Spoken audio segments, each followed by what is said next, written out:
తెలంగాణ హైకోర్టులో కేటీఆర్ కు షాక్ తగిలింది. కేటీఆర్ దాఖలు చేసిన లంచ్ మోషన్ పిటిషన్ హైకోర్టు తిరస్కరించింది. ఫార్ములా ఈ రేసు కేసులో కేటీఆర్ పై పోలీసులు ఎఫ్ఐఆర్ నమోదు చేశారు. దీంతో కేసును స్క్వాష్ పిటిషన్ లో చేయాలని హైకోర్టులో లంచ్ మోషన్ పిటిషన్ దాఖలు చేశారు. అయితే పిటిషన్ ను కోర్టు తిరస్కరించింది. దీంతో మధ్యాహ్నం మరొకసారి పిటిషన్ దాఖలు చేయనున్నారు కేటీఆర్.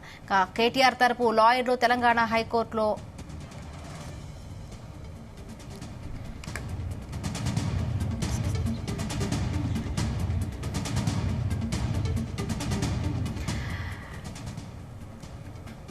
తెలంగాణ హైకోర్టులో కేటీఆర్ కు షాక్ తగిలింది. రైటింగ్ సంబంధించి మరిన్ని పూర్తి updates crime bureau chief Raviteja అందిస్తారు. రవితేజ,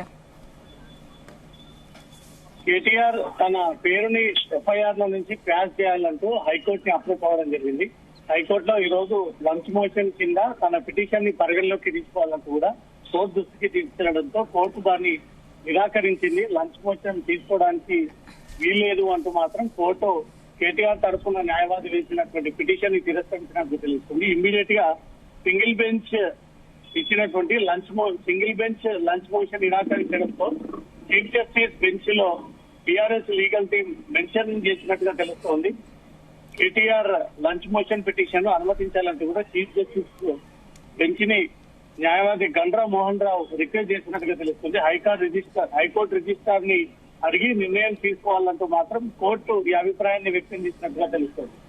తను నిన్న ఏసీబీ అధికారులు అరెస్ట్ చేయడము, ఏసీబీ అధికారులు కేసు నమోదు చేయడము, అరెస్ట్ ఉండబోతుందేమో అంటూ కూడా ముందుగానే కేటీఆర్ హైకోర్టుని అప్రోచ్ అయ్యి ఈ రోజు లంచ్ మోషన్ పిటిషన్ కిందికి పరిగణలోకి తీసుకుని తన పైన నమోదైనటువంటి ఎఫ్ఐఆర్ లో తన పేరుని క్రాష్ చేయాలంటూ కూడా కోర్టుని అప్రోచ్ అవ్వడంతో కోర్టు లంచ్ మోషన్ వేసినటువంటి పిటిషన్ ని తిరస్కరించడంతో బీఆర్ఎస్ లీగల్ టీం మళ్ళీ సీజే బెంచ్ కి మోషన్ మూవ్ చేసి ఈ లంచ్ మోషన్ పిటిషన్ ని అనుమతించాలన్నట్టుగా కూడా చీఫ్ జస్టిస్ ని కోరడంతో చీఫ్ జస్టిస్ ధర్మాసనం హైకోర్టు రిజిస్ట్రార్ ని నిర్ణయం తీసుకోవాలంటూ మాత్రం కోర్టు ఈ అభిప్రాయాన్ని వ్యక్తం చేయడంతో మరి కాసేపట్లో దీనిపైన ఒక క్లారిటీ వచ్చేటువంటి అవకాశం కనబడతా ఉంది. కేటీఆర్ ని ఏ క్షణంలోనైనా ఏసీబీ అధికారులు అరెస్ట్ చేసేటువంటి అవకాశాలు ఉన్నాయి. తను చేసినటువంటి కుంభకోణంలో A1 నిందితుడుగా కేటీఆర్ ని మెన్షన్ చేయడం జరిగింది. A2 నిందితుడుగా అరవింద్ కుమార్, A3 నిందితుడుగా బిఎల్ఎన్ రెడ్డిని, ముగ్గురు నిందితులని ఇప్పటికే ఏసీబీ అధికారులు కరప్షన్ యాక్ట్ కింద కేసు నమోదు చేసి వీళ్లకు నోటీసులు జారీ చేయాల్సి ఉంది. ఒక పక్క అసెంబ్లీ కొనసాగుతూ ఉంది కాబట్టి ఈ సమయంలో అరెస్టుకు వెళ్తే ప్రభుత్వానికి ఏదైనా నష్టం జరుగుతుందా, లేదా కేటీఆర్ ఈ అసెంబ్లీ దాటి ఎక్కడికైనా పరారీలో ఉంటే మళ్లీ పట్టుకోలేమన్న ఆలోచనలతో మాత్రం ఏసీబీగా ఉన్నట్టుగా తెలుస్తోంది. అన్ని వైపుల నుంచి ఏసీబీ అధికారులు లీగల్ ఒపీనియన్ తీసుకుని ఈ అసెంబ్లీ సమావేశాల్లో ఒకవేళ కేటీఆర్ కి నోటీసులు అందజేయాలన్నా, కేటీఆర్ ని అరెస్ట్ చేయాలన్నా చట్టం ఏం చెప్తా ఉందా అనే దానిపై కూడా పరిశీలన చేపడతా ఉన్నారు. ఒక కాన్స్టిట్యున్సీకి చెందినటువంటి ఎమ్మెల్యే కాబట్టి ఒకవేళ అతన్ని అరెస్ట్ చేయాల్సి ఉంటే తప్పనిసరిగా హౌస్ స్పీకర్ కి ఆ ఇన్ఫర్మేషన్ ఇవ్వాల్సి ఉంటుంది.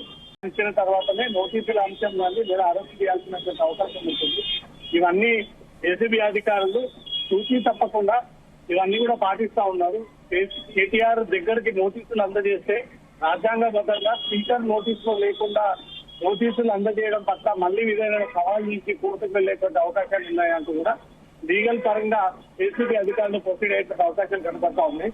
ఇప్పటికే హైకోర్టు ని ఆశ్రయించినటువంటి కేటీఆర్ లీగల్ టీం ముందుగా లంచ్ మోషన్ కింద తన క్రాష్ పిటిషన్ ని పరిగణలోకి తీసుకోవాలంటే మాత్రం రిక్వెస్ట్ చేస్తున్నారు. కానీ వాళ్ళు వేసినటువంటి పిటిషన్ ని తిరస్కరించడంతో సీజే బెంచ్ లో మళ్ళీ మోషన్ ని మూవ్ చేసి లంచ్ మోషన్ కింద ఈ పిటిషన్ ని అనుమతించేలా ఆర్డర్స్ ఇవ్వాలంటే కూడా సీజే బెంచ్ ని కోరడము, సీజే బెంచ్ దీనిపైన రిజిస్ట్రార్ నిర్ణయం తీసుకుని దాని ప్రకారంగా ముందుకు వెళ్ళాలి అంటూ మాత్రం ఇప్పటికే ఆదేశించినట్టు తెలుస్తాను.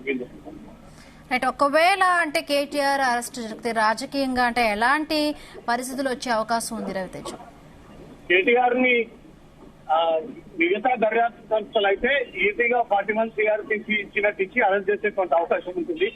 ఏసీబీలో విధానాలు కొన్ని డిఫరెంట్ గా ఉంటాయి. ఏసీబీ రూల్స్ ప్రకారంగా మొదట అతని పైన అవినీతి ఆరోపణలు వచ్చినప్పుడు ఏ రకమైనటువంటి అవినీతి అనే దానికి సంబంధించి క్లియర్ కట్ గా ఏసీబీ అధికారులు ఆ వివరాలన్నీ కూడా సేకరించాల్సి ఉంటుంది. దాంతో పాటు అవతల వ్యక్తులు ఐఏఎస్ క్యాడర్ హోదాలో ఉన్నటువంటి బడా వ్యక్తులు, ఇటు రాజకీయ నాయకులు, గతంలో హెచ్ఎండిఏ సెక్రటరీగా పనిచేసినటువంటి వ్యక్తులు ఉన్నారు కాబట్టి అందరూ ఇటు హై కేటగిరీ ఉన్నటువంటి ప్రొఫైల్ వ్యక్తులు, ఒక ఎమ్మెల్యే, గతంలో మంత్రిగా పనిచేసినటువంటి వ్యక్తి, ప్రస్తుతం అపోజిషన్ పార్టీకి వర్కింగ్ ప్రెసిడెంట్ గా ఉన్నటువంటి వ్యక్తి కాబట్టి వీరి విషయంలో లా ఏం చెప్తోంది, కరప్షన్ యాక్ట్ ప్రకారంగా లా ప్రకారంగానే ముందుకు వెళ్లాల్సి ఉంటుంది. సాధారణ వ్యక్తులను అయితే ఇతర పోలీసులు 41 CRPC ఇచ్చి అరెస్ట్ చేసే అవకాశం ఉంటుంది. కేటీఆర్ విషయంలో మాత్రం ముందుగా ఏసీబీ 55 కోట్ల రూపాయలు అవకతవకలు జరిగాయి, అక్రమాలు జరిగాయి అంటూ కూడా అభియోగాలు ఉంటారు కాబట్టి ఏ రకమైనటువంటి అవకతవకలు జరిగాయి అనే దానిపై కూడా అవన్నీ వివరాలు సేకరించి అతనికి నోటీస్ అందజేసి పిలిపించి విచారణ సందర్భంగా ఆ తప్పిదాలు కేటీఆర్ ఒప్పుకున్నా లేదా ఇన్వెస్టిగేషన్ లో బయటపడితే అప్పుడు అరెస్ట్ చేసేటువంటి అవకాశాలు ఉన్నాయి.